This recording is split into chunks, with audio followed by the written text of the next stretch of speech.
Hi everyone, it's Professor Michael Scott here, and I'm here to tell you about my 3 favourite artefacts from the classical world as part of the Lytham St Anne's Classical Association competition, which I'm very proud to be judging come Saturday the 9th of February 2019. So I'm looking forward to seeing what you guys think are your 3 favourite artefacts. But for me, well, number 1, ostraca, the little pottery sherds that have been found littered across Athens and particularly around the Athenian assembly that were used by the ancient Athenians to write a name on, the name of a person that they thought should be ostracised from the Athenian state for 10 years before all those different shards were counted up in a vote, and the person with the most votes had to leave. There's a great collection of them in the Agora Museum, with lots of them saying the name Themistocles, but something a bit odd is going on because there's about 90 or so say the name Themistocles, but they're only written in 11 different hands and 11 different styles of handwriting, which means it's supposed to be one person, one vote, something odd is happening.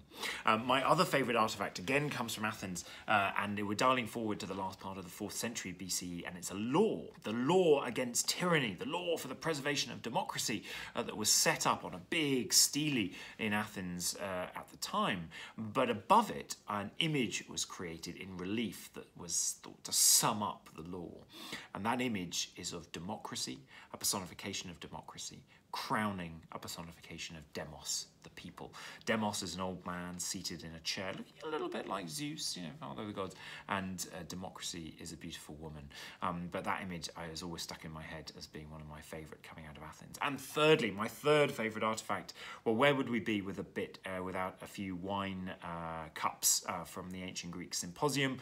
And I think one of my favourite kylix, the wine drinking cup, is that which has a picture done by Ezekias, the famous vase painter of the 5th century BC in Athens, and on the inside of the cup, so coming into view as you drank your wine, was a fantastic picture of the god Dionysus, the god of wine, lounging in a boat, drinking wine himself in a sea surrounded by dolphins who had, until just recently, before that moment, been people, but who had displeased Dionysus, and so he turned them into dolphins. So there you go, my 3 favourite artefacts from the classical world. What are yours? Looking forward to finding out when I come to judge the Lytham St Anne's Classical Association competition in 2019. Get involved now through www.lsaclassics.com.